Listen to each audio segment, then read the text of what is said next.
लखनऊ के एक अधिकारी थे, अभी की बात है, हमारे शहर के बड़े करीब में लखनऊ। देखें भाई, बड़ी बात मालूम है, उनके दो बेटे थे और दोनों चले गए अमेरिका पढ़ने के लिए और कई साल तक नहीं आए, कई साल तक नहीं आए। माँ बीमार पड़ गई तो माँ ने अपने शौहर से कहा, यानी बच्चों के बाप से, कि मेरे बच्चों को बुला दो, मैं अपने बच्चों को देखना चाहती हूँ। बच्चे बिजी हैं, जॉब में हैं, मुलाजमत कर रहे हैं, सर्विस कर रहे हैं, मशीनरी का दौर है, आ जाएंगे आ जाएंगे आ जाएंगे नारे लगाते रहे, अल्लाह अकबर, और बच्चे आए नहीं। एक दिन ऐसा हुआ कि माँ का इंतकाल हो गया, माँ मर गई। जब माँ मर गई ना, ये गैर मुस्लिम थे, माँ मर गई, फौत हो गई, तो उन बच्चों के बाप ने अपने बच्चों को खबर दी कि मेरे बेटो तुम्हारी माँ मर गई, तुम्हारी माँ तुम्हें बहुत याद करती थी और वो मर गई, आ जाओ आ जाओ, उसका जनाजा पड़ा हुआ है, उसकी मिट्टी करनी है, दरिया बुर्द करनी है, जो भी है सिस्टम, आ जाओ, तुम्हारे बगैर उसको मैं दरिया में न लूंगा, आ जाओ, उसे दफन करना है। फ्रीजर में उसकी लाश रखी हुई है। अल्लाह अकबर अल्लाह अकबर।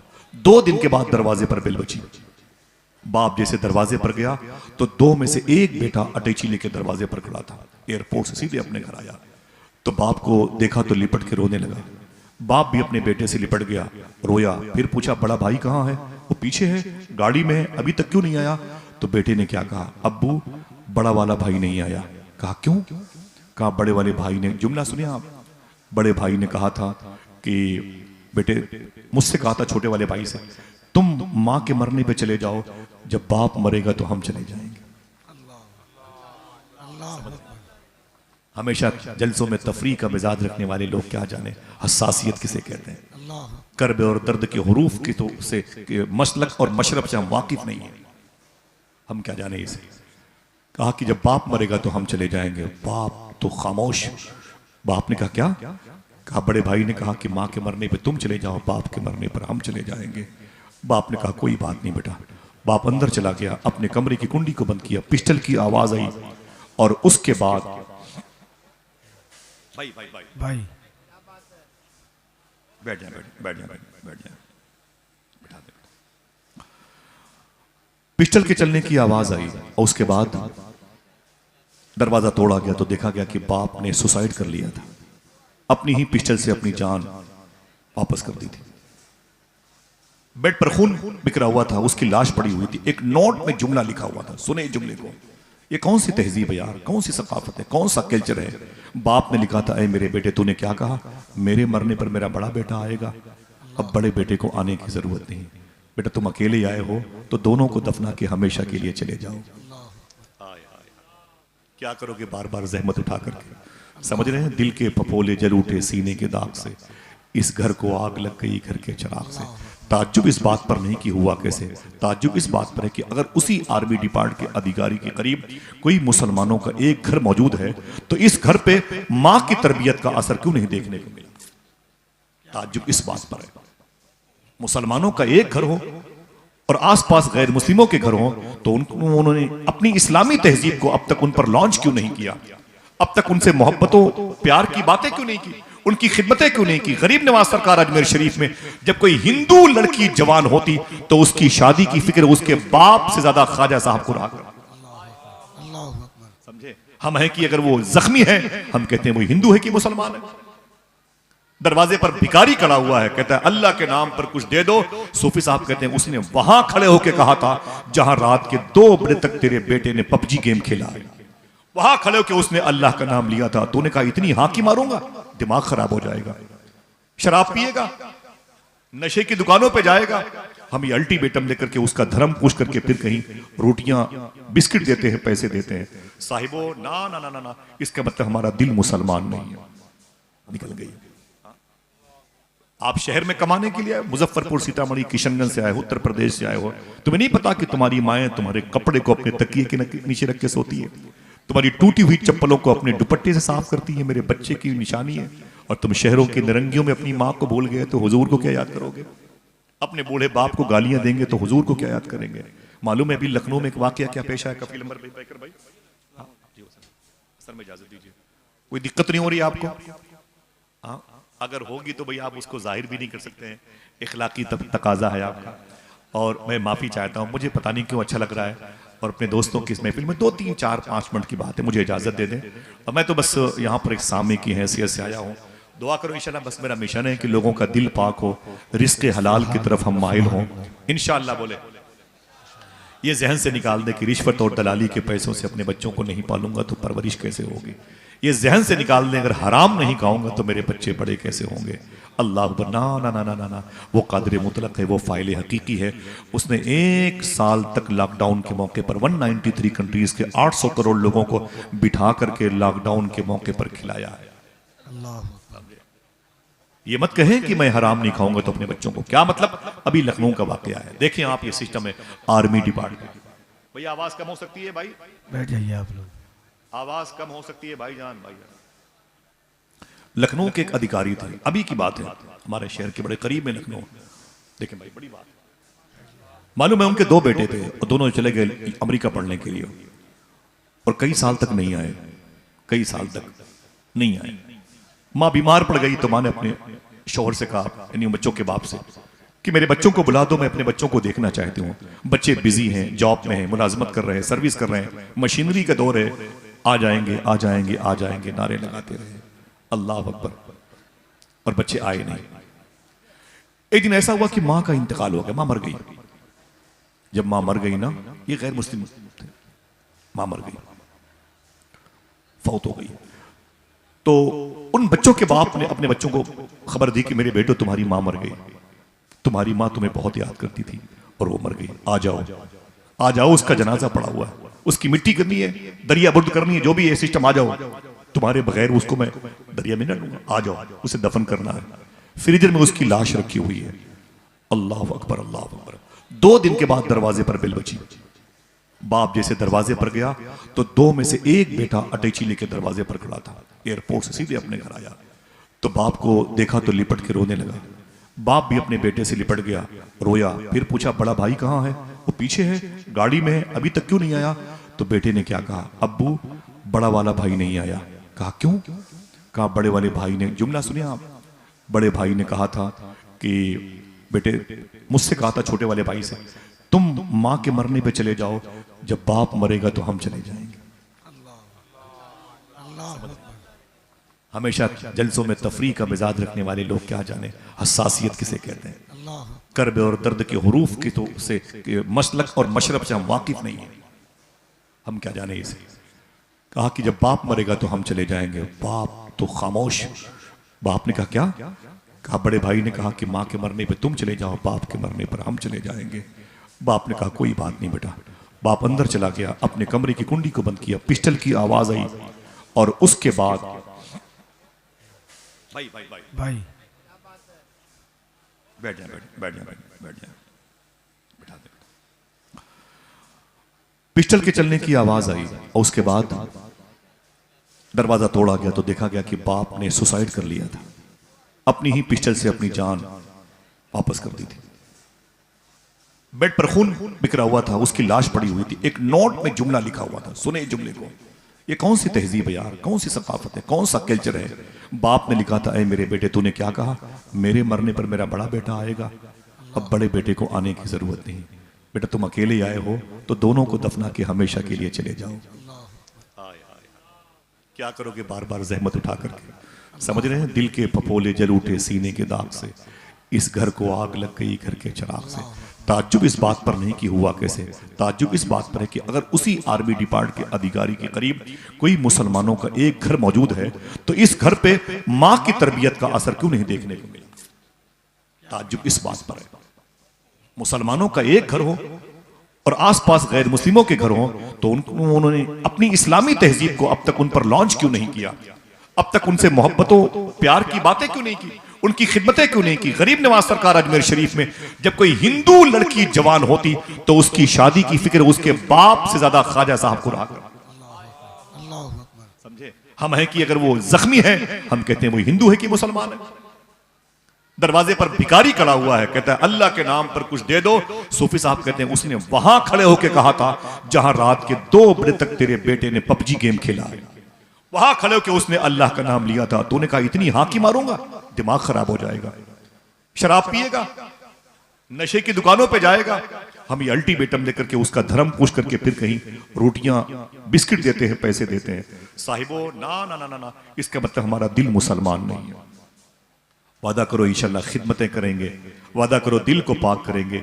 दिल पाक हो गया, आपकी कल्चर पाक हो जाएगा, तहजीब पाक हो जाएगी, सकाफतें पाक हो जाएंगी, नस्लें पाक हो जाएंगी। ये सोचने की बात है। आका करीम सल्लल्लाहु ताला अलैहि वसल्लम का एक आशिक है, अभी माजी करीब में, जो हजारा शरीफ के रहने वाले थे, जिनको गुलाम गौस हजारवी कहा जाता है। मैं फिर से ये नाम लेता हूँ, गुलाम गौस हजारवी। ये गौस पाक के गुलाम है। सुभान अल्लाह। बगदाद शरीफ चलोगे इंशाअल्लाह? कितने लोग हैं हाथ उठा के बोले चलेंगे इंशाअल्लाह? हुजूर गौस पाक के नाम पर लब्बैक या गौस आजम के लगाए नारे। सबकी आवाज, सबकी आवाज, सबकी आवाज एक साथ।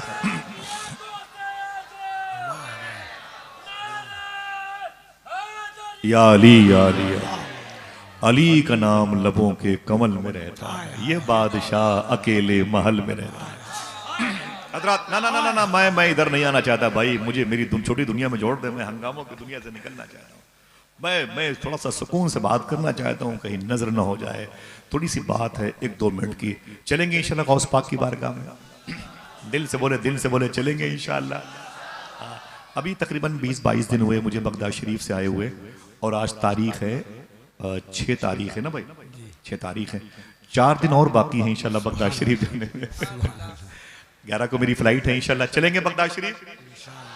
वो मौला की विलादत थी, करम हुआ था, ये गौस पाक की विलादत है। काश बगदाद में घर अपना बनाते जाते, देखते आपके दरबार को आते जाते। अल्लामा हसन बरेलवी ने एक शेर कहा था, दिल हमें समझा बुझा के सूए काबा लाया था, और दिल को हम समझा बुझा के सूए जाना ले चले। आज दरवाजे पर एक फकीर बैठा हुआ है, हम पूछते तू हिंदू है कि मुसलमान है? हम उससे पूछते तू हिंदू है कि मुसलमान है? ये अथॉरिटी आपको किसने दी है? अगर वो भूखा है तो उसे खाना खिला दो। तुम्हारे पैसों में नरमी है, जब उसके दिल में इन पैसों का रिस्क जाएगा तो अल्लाह उसके दिल को नर्म कर देगा। मुसलमानों के पैसों में अल्लाह ने शिफा रखी है। किसी परेशान हाल को खिला पिला दो मरीज को, अल्लाह उसे शिफा अता फरमाता है। ये खिदमतें हम नहीं करना चाहते। अगर कहो तो गौस पाक की एक बात बता दूं, ये जो खिदमतों का टॉपिक है, जिनके दिल नर्म होते हैं हुजूर की मोहब्बत से, वो खिदमत कैसे करते हैं। वो माजी करीब में बगदाद शरीफ में तकरीबन 45-48 साल पहले एक लेडी थी, हिंदुस्तान की, मद्रास की थी, चेन्नई की। वो क्रिश्चियन थी, वो सर्विस करने के लिए बगदाद शरीफ गई। मालूम है किस डिपार्टमेंट? वो विदेश मंत्रालय में, जिसको आप सफरा कहते हैं, सफीराने हिंद में गई, जिसको ये उलमा वज़ारतुल खारजिया कहते हैं। समझ रहे हैं? विदेश मंत्रालय में सर्विस करने के लिए गई। तो वो सर्विस करती थी, तो उन्होंने पूछा कि भाई हम लोग की आदत है, जिस मुल्क में जाते हैं वहाँ की तहजीब, वहाँ के कल्चर को देखते हैं। इराक है ये उसकी राजधानी बगदाद है, हम इस मुल्क में घूमना चाहते हैं, यहाँ क्या है? तो किसी ने कहा कि आप अगर इस मुल्क को देखें तो यहाँ पर दुनिया की सबसे बड़ी कब्रिस्तान है नजफ अशरफ में, जहाँ 1 करोड़ से ज्यादा मुर्दे दफने, वादी सलाम में। और यहाँ पर याजूज माजूज जिन कुएं में कैद है वो कुआं मौजूद है। यहाँ मकाम इब्राहिम है, यहाँ शद्दाद का नमरूद का महल है, यहाँ वो जगह है जहाँ वकुल नयाना रोकुनी मरदम व सलामन अला इब्राहिम की आयत करीमा जिस जात के हक में नाजिल हुई है वो जगह मौजूद है। यहाँ पर अबू बकर बिन अली भी हैं, यहाँ पर जैद शहीद भी हैं, यहाँ पर करबला भी है। बड़ी ज़मीनें हैं। चलो या बाकूबा का बेल्ट है, सुलेमानिया है, कुरकुक है, शुमाली इराक है, यहाँ पर बयारा शरीफ है। चलो अब वो लेडी थी, हिंदू मजहब से ताल्लुक, क्रिश्चियन थी, वो घूमती रही पूरे इराक में घूमती रही, बसरा चली गई, यहाँ वहां चली गई, और घूम के जब आके बैठी अपनी ऑफिस में तो बोले अब क्या बाकी है? देखना, दिल कहे तो सुभान अल्लाह कहना, अब क्या बाकी है इराक में? तो मैंने घूम लिया, ये मजहबी जमीन है। तो एक ने कहा कि तुम्हारे इस विदेश मंत्रालय की ऑफिस से 4 किलोमीटर के फासले पर एक मज़ार शरीफ है। दिल कहे तो बोलना। कहा वो किसकी है? कहा उसमें जो लेटा हुआ है उसको लोग शेख अब्दुल कादिर जीलानी कहते हैं। नाम तुम्हारा लब पे आए, मीठा मीठा मुंह हो जाए। हाय हाय सुभान अल्लाह। कहा ये कौन है? कहा ये सुल्तानुर रिजाल हैं, सुल्तानुल औलिया हैं, कुतुबुल लौह वल कलम है। डॉक्टर इकबाल की मोहम्मद से वफा तूने? अल्लाह कहता है तूने मेरे हबीब से वफा की है तो फिर हम तेरे हैं। अरे हम ही क्या, हम तुझे लौहो कलम का अधिकार दे देंगे, जिसे चाहेगा यस करेगा, और जिसे चाहेगा नो करेगा कि मोहम्मद से वफा तूने तो हम तेरे हैं, ये जहां चीज है क्या लौहो कलम तेरे हैं। वो कहती है कि अच्छा मुझे ले चलो शेख अब्दुल कादिर की बारगाह में। लोगों ने कहा चले। और 4 किलोमीटर की बात थी, वो टैक्सी पर बैठी साइडों के साथ आ गई गौस पाक की बारगाह में। चेकिंग काउंटर से आगे गई और जैसे ही हुजूर गौस पाक के रोजे को देखा, जारी शरीफ पे चिपक गई, बहुत रोई। निकली तो कहा कि मुझे अब इस मजार शरीफ पर बार बार आना है। अक्सर छुट्टी होती सीधे गौस पाक की बारगाह में, छुट्टी होती सीधे गौस पाक की बारगाह में, छुट्टी होती सीधे गौस। आप सोचा रही हिंदू लोग हैं, हिंदू मजहब के लोग हैं और गौस पाक से अकीदत। वहाबिया दयाबना को देखो, शियत राफजियत को देखो, तो कभी कभी दिल नहीं कहता कि आला हजरत सरकार 125 साल पहले बैठे रहे होंगे, बैठे रहे होंगे, गौस पाक की याद आई रही होगी, कलम हाथ में उठा लिया होगा, डायरी सामने रखी होगी, लिखना शुरू किया होगा, तलब का मुंह तो किस काबिल है या गौस, मगर तेरा करम कामिल है या गौस, अजूमन कातिलन इंदल किताली, मदद कुआ दमे बिस्मिल है या गौस। आला हजरत लिखते चले गए होंगे, अशार बढ़ते चले गए होंगे, फिर आला हजरत को वहाबिया दयाबना सल्फियों की दरीदा दहनी, इन बेअदब और बदतमीज किस्म के लोगों की खिलाफ अदब बातें याद आई होंगी, तो आला हजरत सरकार को तकलीफ हुई होगी। फिर आला हजरत को हिंदू मजहब के लोगों के दिलों में गौसे आजम की मोहब्बत का चिराग भी जलता हुआ दिखाई दिया होगा, तो आला हजरत ने कलम को डायरी पर रख दिया होगा, डायरी को बंद कर दिया होगा, दाहिने हाथ को अपनी पेशानी पर मारा होगा और कहा होगा दत तेरी की सितम कोरी वहाबी राफजी की, कि हिंदू तक तेरा कायल है या गौस, सितम कोरी वहाबी राफजी की, कि हिंदू तक तेरा कायल है या गौस। हुजूर गौसे आजम की बारगाह से हिंदू मजहब के लोगों का लगाव देखो आप। 150 साल पहले कहना पड़ा आला हजरत, क्योंकि गौस पाक से मोहब्बत तो हिंदू मजहब के लोग भी किया। फिर से बोलो लब्बैक या गौसे आजम। मेरा टॉपिक तो हुजूर की मोहब्बत की, वो खिदमत करने से इनामात क्या मिलते हैं, वो टॉपिक, वो एक जुमला इधर आ गया, मैं माजरत चाहता हूं। फिर से बोले लब्बैक या गौसे आजम। बोले बोले बोले, हाथों को उठा के बोले लब्बैक या गौसे आजम। फरमाते हैं कि आला हजरत मुझसे कहा गया कि क्या चाहते हो। शकील भाई बहुत बहुत शुक्रिया, मुबारक हो, मेरी जिंदगी अल्लाह आपको दे दे माशाअल्लाह। हम अपने बच्चों को पालते हैं, ये पूरा शहर अपनी निगाहों के कैमरे में रखते हैं और दोस्तों का ऐसा सर्कल इनके पास अल्लाह ने बड़ी बुनियादी और तामीरी सोच का हामिल बनाया। कभी मैं इतने दिनों से मेरी दोस्ती है, मैंने आज तक नहीं पूछा कि आपके बच्चे कितने हैं और आपकी बेटियां हैं, वो मेरा घर है। लेकिन जब मुलाकात होती है, कभी मदरसे की बात करेंगे, कभी उलमाए किराम की बात करेंगे, कभी सोचेंगे आसिफ भाई मैं सोच रहा हूँ कि मस्जिद कुशादा हो जाए, मैं सोचता हूँ कि मदरसे में आइम्मे किराम को, उलमाए किराम को थोड़ी सी राहत मिल जाए, तलबाए किराम की किफ़ालत की बात करेंगे, अपनी घुसरी दयार की तहजीब को इस्लामी तहजीब में बदलने की बात करेंगे, और किसी भी किस्म का इख्तलाफ ना हो, ये नजरिया इनका है। तो क्या मतलब, ऐसे लोग बहुत कम होते हैं। अल्लाह का शुक्र है, अल्लाह सलामत रखे और शिफा और सेहत अता फरमाए, आमीन कह दो। क्या कहा था, फरमाया आला ने कि मुझे गौस पाक फरमाते क्या चाहते हो, तो फिर मैंने गौस पाक से कह दिया आपसे आप ही को मांग रहा हूं। कहा तूने जो मांगोगे मिलेगा, रजा तुझसे तेरा साइल है या गौस। देखें खिदमत मैं कह रहा हूं बार बार। तो दरवाजे पर एक शख्स ने कहा हमें कुछ दीजिए, आपने कहा तो हिंदू है कि मुसलमान है, अगर आपके दिल में हुजूर होते तो ये सवाल ना करते आप। समझ रहे मेरी बात। एक प्यासा इंसान तुम्हारी दुकान पर तड़प रहा था, अगर दिल में हुजूर होते तो आप ये ना पूछते तो हिंदू है कि मुसलमान। प्यासों को पानी पिला के पानी पिलना ये मकबूलियत की निशानी है, भूखे को खाना खिला के खाना खाना ये मकबूलियत की निशानी है, किसी पहना वजूद को कपड़े पहना के पहनना ये हुजूर का इश्क दिलों में होने की निशानी है। समझ रहे हैं, ये अलामतें जाहिर हैं। वो कहती हैं कि मैं आती रही जाती रही, आती रही जाती रही, आती रही जाती रही, और फिर एक दिन ऐसा हुआ कि मेरी छुट्टी हो गई, मुझे खबर आ गई कि अब आप रिटायर्ड हो जाएं, इंडिया वापस जाएं। सुने आप? तो वो कहती हैं कि मैं रोने लगी। मैं हुजूर गौस पाक की बारगाह में गई और मैंने गौस पाक की जाली पकड़ के बहुत रोई। मैंने कहा शेख, जब तक मैं बगदाद में थी, मैं क्रिश्चियन हूँ, ईसाईज़म से मेरा ताल्लुक है, मैं आती रही और आपको देखती रही। अब मेरे हिंद जाने का वक्त आ गया, मैं हिंदुस्तान जाना चाहती हूँ, सरकार मुझे माफ़ फरमाए। फिर वो कहती हैं कि आका अब क्या आप मुझे फिर बुलाएंगे? अब नहीं बुलाएंगे, मैं क्रिश्चियन हूं तो क्या मतलब आप मुझे अपने शहर दोबारा नहीं बुलाएंगे? वो रोती रही। वहां के खादिम ने बताया था खुदा की कसम कि हुजूर गौस पाक की मज़ार शरीफा से आवाज आई, क्या मुझे छोड़ के चली जाएगी? क्या मतलब? हुजूर गौस पाक के खादिम ख्वाजा अबू तलहा बगदादी, उनके खलीफा सूफी असदुल्ला शाह ने फरमाया था, हुजूर गौस पाक ने फरमाया, देखना कौन कौन सुभान अल्लाह कहता है। ऐसा नहीं है लोग मुझसे मिलने के लिए तड़पते हैं, गौस पाक फरमाते हैं मैं भी अपने गुलामों से मिलने के लिए तड़पता हूं, मैं भी अपने गुलामों से मिलने के लिए तड़पता हूं। आप मुझे नहीं चाहो अल्लामा कफील अहमद साहब, चलो मेरा घर देख लो, मेरे घर पे कदम रख दो। घर पे कदम रखना मकसद नहीं है, मकसद ये है कि देख लो इटालियन सामान लगे, मकसद ये देख लो कि मैंने जर्मनी की आवाज बेसन लगा के रखे हैं। मुझे ये सब मत दिखा, ये दिखा कि तेरी आंखों ने गौस पाक के नील को गुंबद को देखा कि नहीं देखा, मुझे ये दिखा कि तेरी आंखों ने गुंबद खतरा को देखा कि नहीं देखा। मेरे भाई ये सारी चीजें तुझे मुबारक हो, तुझे मुबारक हो, मुझे नहीं चाहिए। मुझे वो दिल चाहिए जिस दिल में मदीने वाले की मोहब्बत हो, जिस दिल में सादात के इश्क का, अदब और एहतराम का फैज मौजूद हो। मालूम है वो मुबारक औरत कहती है गौस पाक की मज़ार शरीफा से आवाज़ें, क्या मुझे छोड़ के चली जाएगी? बस तड़प गई। और फिर मालूम क्या कहा या शेख, लोग जब इस्लाम कबूल करते हैं तो सड़कों पे कमरों में कबूल करते हैं और फिर लोगों को गवाह बनाते हैं, मैं आपकी बारगाह में इस्लाम कबूल कर रही हूं, आपको गवाह बना के इस्लाम कबूल कर रही हूं। आपने वही इस्लाम कबूल किया और गौस पाक की बारगाह से उनका नाम रखा गया फातिमा। क्या क्या क्या ऊंची बोले, क्या रखा गया? फातिमा रखा गया। और फिर क्या हुआ? अपने सारे कागजात फाड़ के उन्होंने दफन कर दिए और वहां की नेशनलिटी अख्तियार कर ली। 35 से 40 साल तक गौस पाक की बारगाह में अपने दुपट्टे से झाड़ू लगाती रही। अल्लाह अकबर। पूरा शहर सो जाता था, अपने हाथों से गौस पाक की जालियां बाहर के हिस्से की उसे खिदमत करती रहती थी। अल्लाह अकबर, अल्लाह अकबर। वो खिदमत करती रहती थी, खिदमत करती रहती थी। अब इस खिदमत के बदले में एक और इनाम देखें आप।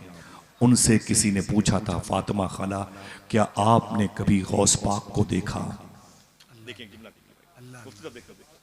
जुमला सुनिए कि क्या आपने कभी गौस पाक को देखा? ये पूछा गया फातिमा खाला से। मैंने बड़ी खिदमत की उनकी, मैंने उनके सर में तेल लगाया। 100 साल के ऊपर उनकी उम्र शरीफ थी। अल्हम्दुलिल्लाह रब्बिल आलमीन। उनकी खिदमत की। बड़े बड़े पीराने तरीकत उनके पैर की जूतियां धुल करके पानी में पिया करते थे, समझे आप? उनके दरवाजों पर लोगों की पगड़ियां पड़ी रहती थी। इतनी बड़ी अजीम शान मनसब पर फाइज थे। उनसे किसी ने पूछा था, फातिमा खाला क्या आपने कभी गौस पाक को देखा? देखना कौन कौन सुभान अल्लाह कहते। बोले क्या बोला? कभी गौस पाक को देखा? ऐसा कोई दिन नहीं गुजरता जब मैं हुजूर गौस पाक से बातें ना करती हूं। आपने फरमाया था, अल्लाह उलमा किराम के लिए कहो तो एक तबरुक दे दूं। आपने मुझसे एक मरतबे कहा था फातिमा खाला ने कि बेटा सुन। मैंने क्या बात है? मम्मा मम्मा कहता था। मैं दोपहर में अक्सर खाना लाता था, जब मैं आस्थाने पर क़याम करता था सैयदना शेख में, उनको खिलाता था और उनकी झूठी प्लेटें चाटता था। उनके झूठे पानी को मैं घर लेके आता था। बहुत सारे उनके तबरुकात मेरे पास, तस्बीह है, अंगूठी है, गिलास है, उनके मलाबिस, उनके लिबास मुबारक, बहुत सारे तबरुकात उनके मौजूद हैं माँ फातिमा खाला के। वो मुझसे कहने लगी कि मैंने हुजूर गौस पाक मुझसे आए थे मेरे पास और मुझसे बोले फातिमा। मैंने कहा जी शेख क्या बात है? बोले तुम कसीदे गौसिया पढ़ा करो और लोगों से कहा करो कि इसे पढ़ा करें। मैं तुझसे कहती हूं तू पढ़ा कर फजर की नमाज के बाद या मगरिब की नमाज के बाद, और लोगों से कहा करो कि इसे पढ़ा करें। ये जुमले मैं चाहता हूं कि उलमा किराम इसे तबर्रुक समझ के रख लें, इसे तबर्रुक समझ के रख लें। इंशाअल्लाह काम क्या था फातिमा खाला का? दुपट्टे से गौस पाक की बारगाह की खिदमत करना, खिदमत करना, खिदमत करना। रातों को सोने से पहले ढेर सारी रोटियां मंगाती, उसे टुकड़े टुकड़े करके उसे एक प्लेट में रखती थी, बड़ी सी सीनी में रखती थी, और फिर सुबह को फजर की नमाज के बाद हुजूर गौस पाक के आंगन में वो उसे बिखेर देती थी और मिट्टी के बर्तनों में पानी रखती थी। और फिर थोड़ी देर के बाद 2-2, 250-250 कबूतर चले आते थे गौस पाक के आंगन में, कबूतर, और उन रोटियों के टुकड़ों को कबूतर खाने लगते थे। सुभान अल्लाह। बात ये कहने की है कपिल भाई, बात ये कहने की है बैकर भाई, मालूम है क्या बात है? 2-2, 250 कबूतर, कबूतरों के कलर ज्यादा फर्क नहीं होते, तब्दील ज्यादा नहीं होते, बहुत ज्यादा डिफरेंट नहीं होते उनके कलर कबूतरों के। और 200, 250 कबूतर गौस पाक के आंगन में फजर के बाद फातिमा खाला की रोटी के टुकड़ों को खाते और उसी मिट्टी के बर्तन में पानी पी देते। एक दिन शेख अब्दुल रहमान शाह साहब किबला वहीं पे खड़े थे, तो फातिमा खाला, ए शेख अब्दुल रहमान ताल ताल इधर। बोले क्या बात है? बोले तुम ये बताओ कि ये कबूतर कौन है, कहां से आते हैं? ये कबूतर कौन है, कहां से आते हैं? बोले मुझे नहीं मालूम, मुझे नहीं मालूम। तो मालूम क्या कहती फातिमा खाला? दिल कहे तो सुभान अल्लाह कहना। बोले इस तरफ के 17 कबूतर करबला से आए हैं, इस तरफ के 122 कबूतर नजफ अशरफ से आए हैं, इस तरफ के 78 कबूतर काजमैन से आए हैं, इस तरफ के 32 कबूतर आजमैन से आए हैं, इधर के कबूतर सामर्रा से आए हैं, इधर के कबूतर बसरा से। तुम क्या समझते हो ये फातिमा खाला की रोटियां खाने आते हैं? ना ना ना ना ना, ये तो हुजूर गौस पाक की बारगाह में सलामी के लिए आया करते हैं, सलामी के लिए आया करते हैं। अल्लाह अकबर, अल्लाह अकबर। ये हुजूर फातिमा खाला की बसीरत थी जो अल्लाह तबारक व तआला ने खिदमत की वजह से उनको अता फरमाई थी। समझ रहे हैं आप? अल्लाह अल्लाह अल्लाह। मेरे इमाम कहता जो काम बड़े बड़े कुतुब नहीं कर सकते हुजूर गौस पाक के खादिम उसे चुटकियों में कर दिया करते हैं। समझ रहे हैं आप? ये खिदमत का बड़ा इनाम है। क्या कहा था वो शेर, फिर से याद करो कि बड़े लतीफ है नाजुक से घर में रहते हैं, मेरे हुजूर मेरी चश्मे तर में रहते हैं। शकील भाई का दबाव था, वरना मेरा तो करीब वक्त हो गया, और शकील भाई ने जो वक्त दिया था 12 बजे तक का, अभी 15 मिनट बाकी हैं, लेकिन मैं अपनी गुफ्तगू को 5 मिनट में बात खत्म कर दूंगा। 10 मिनट का वक्त मैं नात खानों को दूंगा इंशाल्लाह। इसमें मुझे कुछ निजामत का इशार सुन लें, ठीक है? बहुत सारी बातें मैं मादरत चाहता हूँ, आप बीच में मैं आप मुखिल हो गया आपके सामने। वो जो हुजूर का क़याम जिन दिलों में है, वो दिल कौन सा है? वो दिल कौन सा है जिसके बारे में कहा जाता है बड़े लतीफ हैं नाजुक से घर में रहते हैं, मेरे हुजूर मेरी चश्मे तर में रहते हैं। क़याम उनका न फर्शे ज़मीन अर्शे बरी, वो अपने चाहने वालों के घर में रहते हैं। वादा करो इंशाल्लाह अपने बच्चों को हलाल खिलाएंगे, दिल से बोलो इंशाल्लाह। अपने बच्चों को हलाल खिलाएं तो बच्चे भी खिलाने वाले बनेंगे। अपने बच्चों को सच बोलने की राह पे ले आए तो बच्चे सच्चाई की राह के मुसाफिर बनने वालों की भीड़ में इजाफे का सबब बनेंगे इंशाअल्लाह। ये मजलिस, ये जो जलसा हो रहा है, ये पूरे बंगाल के लिए एक बरकतों का नमूना बन जाए। दुआ करो अगर कोई बीमार हो तो अल्लाह उसे शिफा अता फरमाए। गरीब नवाज के मुल्क में अल्लाह हम सबको सादात की अजमत, आला हजरत के मसलक व मशरब की मोहब्बत, और बिलखुसूस हिंदुस्तान की जेलों में जो हिंदू और मुसलमान बेकसूर कैद हैं, अल्लाह उनकी रिहाई का इंतजाम फरमा दे। हमारी नस्लों को बदअकीदों के फितनों से महफूज फरमाए। हमें उलमा इकराम की बारगाह का खुशाची बनाए। एक जुमला सुने, अगर बच्चों की अच्छी तरबियत होती है तो रिजल्ट कैसा होता है। हजारा शरीफ में गुलाम गौस, ये गुलाम गौस साहब का नाम आया तो मेरी गुफ्तगू उधर चली गई। थक गए आप लोग? जरा फिर से बोले लब्बैक या गौस आजम। मैंने गौस पाक की बात नहीं की, वो गुलाम गौस साहब का नाम आया तो इधर में मैंने शुरू कर दी थी। गुलाम गौस हजारवी कहते हैं कि मेरी शादी हुई और शादी के बाद मेरे घर में एक बच्चा पैदा हुआ। मैंने अपनी बीवी से कहा सुन, बोले क्या बात है? मैंने कहा ये मेरा बेटा है, मैं चाहता हूं कि मेरा बेटा आशिक रसूल बने, मेरा बेटा आशिक रसूल बने। जरा हाथ उठा के बोले क्या बने? कोई है ऐसा कहने वाला? मेरा बेटा डॉक्टर बने, इंजीनियर बने। हम ये कहते हैं। सूफी साहब कहते हैं बेटा ज्योग्राफिया में टॉप कर ले, मैथ में टॉप कर ले, इंग्लिश में टॉप कर ले, स्पोर्ट्स में टॉप कर ले। कोई ये नहीं कहता बेटा हुजूर से मोहब्बत करने में टॉप कर ले, हुजूर पर दरूद पढ़ने में टॉप कर ले, किसी गरीब को खाना खिलाने में टॉप कर ले, किसी प्यासे को पानी पिलाने में टॉप कर ले। अल्लाह अकबर। हम ये नहीं सिखाते अपने बच्चों को। गुलाम गौस ने कहा था, ऐ मेरी बीवी, मेरे बच्चे को आशिक रसूल बनना है, आशिक रसूल। इसको हम बुढ़ापे का सहारा नहीं बनाएंगे, इसको अपनी मगफिरत का सामान बनाएंगे। लोग अकेले आएंगे, नेकियां कमा के जन्नत में जाएंगे। मुझे ऐसी औलाद नहीं चाहिए। मैं चाहता हूं कि मेरी एक औलाद की वजह से बहुत सौ को अल्लाह जन्नत में जाने की तौफीक अता फरमाए। अकेले कमा के खा लिया तो कौन सा बहुत बड़ा जग जीत लिया भाई। अल्लाह अकबर अल्लाह। गुलाम गौस कहते हैं मेरी बीवी भी बहुत प्यारी थी। कुरान पढ़ती तो बेटे को गोद में ले लेती थी, दरूद पढ़ती तो बेटे को गोद में लेती थी, हुजूर की बातें करती तो मेरा बेटा गौर से सुनता। आहिस्ता आहिस्ता मेरा बेटा 21 साल का हो गया। गुलाम गौस हजारवी कहते हैं अचानक मेरे बेटे की तबीयत बिगड़ गई, तबीयत अलील हो गई, मेरा बेटा बहुत ही डिस्टर्ब हो गया। मैं उसे लेके हॉस्पिटल गया, जिसे अरबी जबान में मुस्तशफा कहते हैं। जब मैं लेके गया तो कई दिनों तक मेरे बेटे का इलाज चलता रहा। देखिए भाईजान, देखिए आवाजें ज्यादा आ रही, भाई भाई भाई भाई भाई, देखें देखें देखें। अल्लाह सलामत रखे। इंतजामिया पर जिम्मेदारियां ज्यादा होती हैं। असल में बड़ी शख्सियतों के आने पर माशाल्लाह ये सब बरकत की आवाजें हैं। अल्लाह सलामत रखे। हर चार दिन जो लोग बैठे हुए हैं, और आप सबकी आमद को, आप सबके घर के गुजरे हुए लोगों की मगफरत का सामान बना दें। आमीन के। तो जो नस्लें आने वाली उनको हुजूर का इश्क अता फरमाए। आमीन बोलो आमीन।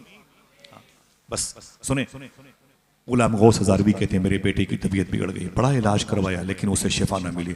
अचानक एक दिन बस आखिरी जुमले हैं, अचानक एक दिन डॉक्टर ने मुझे बुलाया। मैंने कहा क्या बात है? मैंने कहा क्या बात है? तो डॉक्टर साहब ने कहा कि माफी चाहता हूं, 4 घंटे के बाद आपका बेटा मर जाएगा। 4 घंटे के बाद आपका बेटा मर जाएगा। मैं रोने लगा तो डॉक्टर ने कहा ले जाएं। मैंने कहा मैं अपनी ईमान, अपने ज़मीन के अलावा हर चीज़ अपने बेटे के नाम पे कुर्बान करना चाहता हूँ, मेरे बेटे को बचा लीजिए। कहा नहीं नहीं, बच नहीं सकता, 4 घंटे के बाद ये मर जाएगा। गुलाम गौस कहते हैं डॉक्टर ने बेड खाली किया, मेरे बेटे को उठा करके टेबल पर रख दिया, कहा ले जाओ। गुलाम गौस हज़ारवी कहते हैं मैं रोने लगा। मैंने अपने बेटे की जिंदा लाश उठाई, यूं उठाई और उठा करके रोता हुआ अपने घर आया। मेरी बीवी मेरे पीछे पीछे चलती थी। जिसे दुरूद पढ़ के पाला गया था वो बच्चा डैमेज हो गया, जिसे नातों के साए में परवरिश पाने का शरफ मिला था, आज वो बच्चा मेरा कमज़ोर हो गया। मैंने उसे उठा के रखा था अपनी गोद में। मैंने समझा था कि मेरे मरने के बाद ये मेरे जनाजे को उठाएगा। आज मैं अपने बेटे को उठा रहा हूँ। बाप का दिल बड़ा नाजुक होता है। मैंने अपने बेटे को उठाया, घर लाके चारपाई पे रखा और मेरा बेटा जैसे घर के दीवारों दर को देखा रोने लगा। मैंने कहा बेटे रो मत। उसने कहा अब्बू ये दीवारें मुझसे जुदा होने वाली हैं, ये घर हमेशा के लिए छूटने वाला है। मेरी बीवी रोने लगी और मैं भी रोने लगा। मेरी बीवी कभी अपनी उंगलियों से मेरे घर की उस मुबारक शान को, जो मेरा बेटा था, उसकी आंखों से निकलने वाले आंसुओं को मेरी बीवी पोंछती थी और जब बीवी रोती तो मैं उसे तसल्ली देता था। तीनों लोग रोते थे। अचानक दरवाजे पे दस्तक हुई। गुलाम गौस हज़ारवी कहते हैं, मैंने कहा कौन? जब मैं दरवाजे पर गया तो आने वाले शख्स ने कहा मुझे गुलाम गौस हज़ारवी से मिलना है। बैकर भाई बात आपको देखकर मुझे याद है। बोले मुझे गुलाम गौस हज़ारवी से मिलना है। मैंने कहा क्या बात है? मैं हूँ। बोले तुम घर बैठे हुए हो? मैंने कहा हुआ क्या? बोले हिंदुस्तान में कादियान एक बेल्ट है, वहाँ के मिर्ज़ा गुलाम कादियानी की जमात के बेअदब लोगों ने इस इलाके की ज़मीन पे कब्जा कर रखना चाहा और यहाँ के लोगों के अकीदे को ख़राब करना चाहा है। जल्दी निकले ताकि उन बदअकीदों को, बेअदबों को यहाँ से बाहर करे और आपके इलाके में हुजूर पर दुरूद पढ़ने वालों की कसरत बाकी रहे। अगर एक भी बंदे का अकीदा ख़राब हो गया गुलाम गौस साहब, तो आखिरत में अल्लाह की बारगाह में तुम्हारी शिकायत होगी। चले हुजूर का दीन तुम्हें आवाज़ देता है। गुलाम गौस हज़ारवी कहते हैं मैं रोने लगा। मैंने दरवाज़ा बंद कर लिया। अंदर आया तो मेरा बेटा जाने की पोजीशन में था। मेरी बीवी तड़प रही थी। मैंने अपनी बीवी से कहा मेरे मुनाजरे की किताबें लेके आओ, पूरा बंडल। मेरी बीवी लेके आई। मैंने उसे कंधे पे रखा। सुने आप, मोहब्बत की हो तो जानो। मैंने उस बंडल को, किताबों के बंडल को अपने कंधे पे रखा और मैं अपने बेटे के पास आया। मैंने कहा बेटे मैं जा रहा हूँ। तो बेटा ने रोक करके कहा अब्बू कहाँ जा रहे हैं? मैं खुद हमेशा हमेशा के लिए आपसे अलग होने जा रहा हूँ। अब्बू आप मुझे छोड़ के मत जाएं। तो बाप ने क्या कहा था? बेटे सुन, नबी का दीन मुझे आवाज दे रहा है, हुजूर का दीन मुझे आवाज दे रहा है। बेटा कहता है अब्बू मैं मरने वाला हूं। एक जुमला कहा था बाप ने, गुलाम गौस ने, ऐ मेरे बेटे सुन, तुझ जैसे हजारों बेटे मोहम्मद के नाम पे कुर्बान हो जाए। मुझसे बोलता है, कहता ना ना। गुलाम गौस हज़ारवी कहते हैं ऐ मेरे बेटे मैं जाऊंगा। बेटे ने मेरा दामन थाम लिया। ना ना ना ना अब्बू, मौत का फरिश्ता मेरे घर आने वाला है, मुझे छोड़ के मत जाएं, मुझे छोड़ के मत जाएं। गुलाम गौस कहते हैं, मैंने कहा सुन, हुसैन के नाना का दीन आवाज दे रहा है, कुरान की अजमत कहीं पामाल न हो, मुझे जाना पड़ेगा। तो बेटे ने अपने बाप का हाथ पकड़ लिया, कहा बाप मेरी खताओं को माफ करना, मैंने सोचा था बड़ा होकर के अपने बाप की खिदमत करूंगा, मैं जा रहा हूँ। मैं कोई खिदमत न कर सका, मैं कोई खिदमत न कर सका। तो गुलाम गौस ने कहा था, ऐ मेरे बेटे अगर तू कुछ करना चाहता है तो एक काम कर। कहा क्या? कहा तू मरने वाला है, कब्र में जाना, जब हुजूर तशरीफ लाए अल्लाह के रसूल, तो हुजूर को मेरा सलाम बोल देना, हुजूर से कहना कि मेरे बाप ने मेरा आपको सरकार सलाम अर्ज किया, अल्लाह के रसूल को मेरा सलाम पेश कर देना, बस तेरा एहसान मुझ पे रहेगा। गुलाम गौस हज़ारवी कहते हैं मैं निकल पड़ा, मेरी बीवी मेरे पैरों से लिपटी रही। मैंने कहा मुझे जाने दे। बोले बेटे की ये हालत है।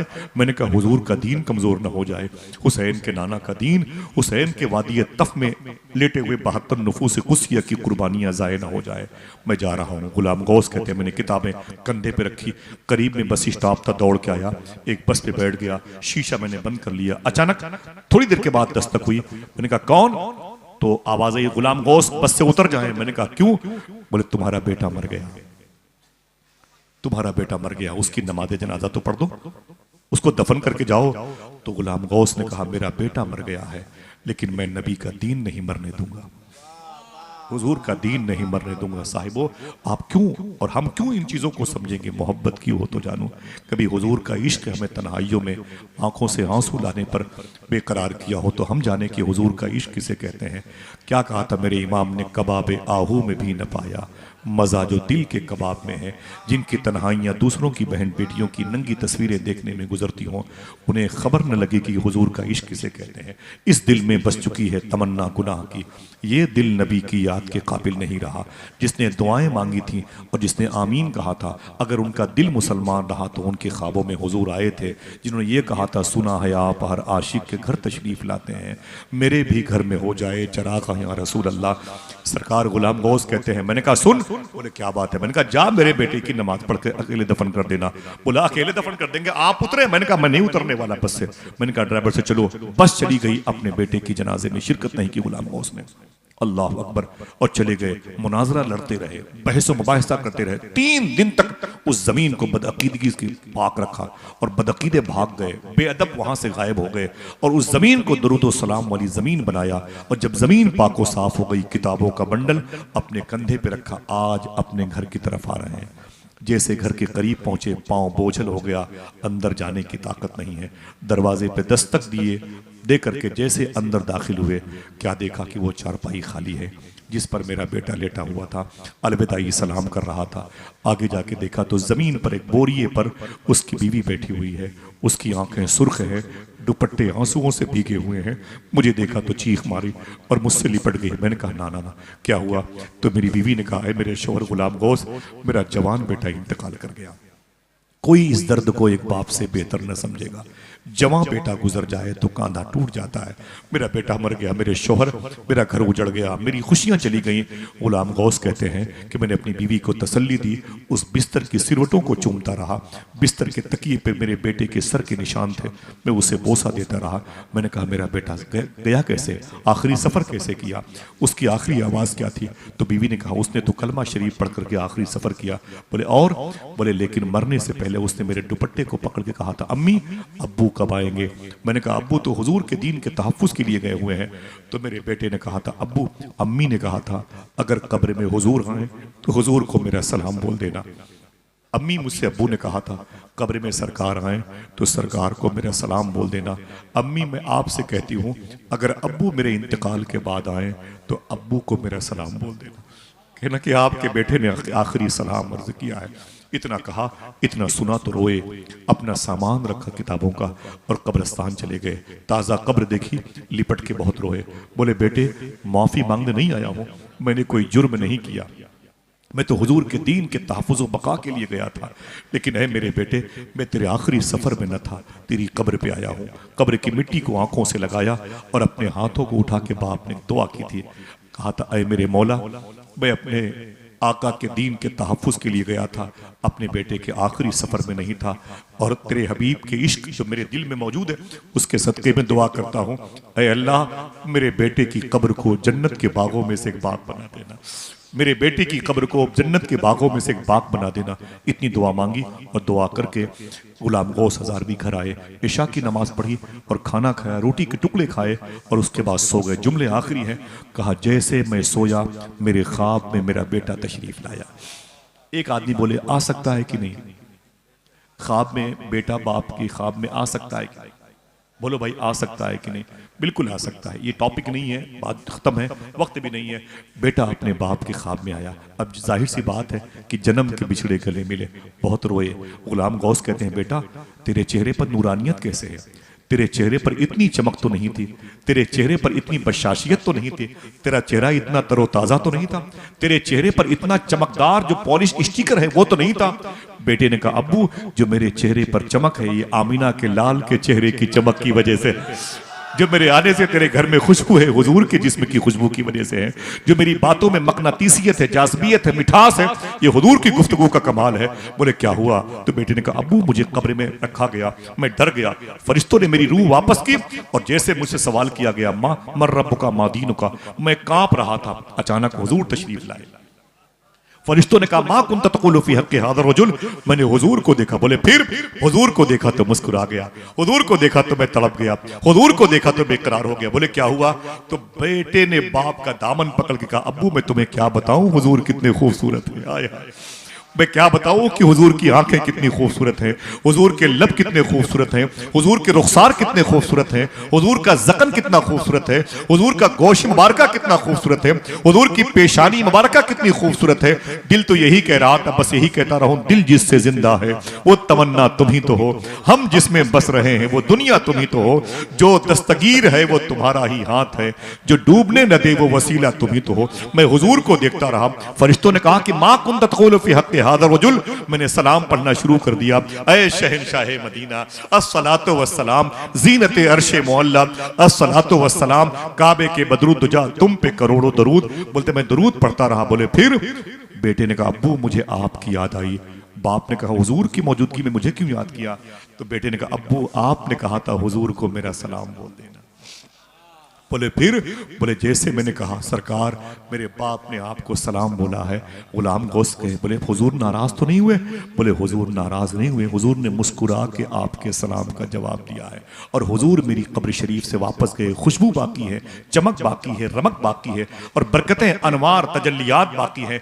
अब्बू हुजूर तो चले गए थे, बताऊं आप भी तो आज सुबह को मेरी कब्र पे आए थे, आप भी तो मेरी कब्र पे आए थे। बोले फिर? बोले आपने मेरी कब्र पे आके क्या कहा था? अरे मेरे मौला मेरे बेटे की कब्र को जन्नत के बागों में से एक बाग बना देना। तो बोले फिर क्या हुआ? तो बेटे ने कहा अब्बू खुदा की कसम आपकी ये दुआ अल्लाह ने कबूल कर ली है, आज मेरी कब्र जन्नत के बागों में से एक बाग बनी हुई है। मेरे आसपास के मरहूमीन की भी अल्लाह ने मगफरत फरमा दी है। वो जो लोग पहले से लेटे हुए थे वो भी जन्नत की बागों में से बाग में टहल रहे हैं, जन्नत की क्यारियों में रहने के मजे ले रहे हैं। ये क्या था? ये हुजूर के इश्क का कमाल था जो उनके दिलों में था। हमारे लिबास पर हुजूर का इश्क नजर आता है, हमारी टोपियों पे हुजूर की मोहब्बत की निशानियां नजर आती हैं, लेकिन मलबूस खुशनुमा है मगर खोखले हैं, जिसमें छिलके सजे हुए हैं फलों की दुकान में। माजरत चाहता हूं, दुआ करो अल्लाह हमारे दिलों को पाक करे। दिल कैसे पाक होंगे? अगर हमारे दस्तरखान पाक हो जाएंगे तो दिल इंशाअल्लाह खुद ब खुद पाक हो जाएगा। मुहम्मदुर रसूलुल्लाह क्या कहा था शेखुल इस्लाम शाह साहब ने? बड़े लतीफ हैं, नाजुक से घर में रहते हैं, मेरे हुजूर मेरी चश्मे तर में रहते हैं, क़याम उनका न फर्शे ज़मीन अर्शे बरी, वो अपने चाहने वालों के घर में रहते हैं।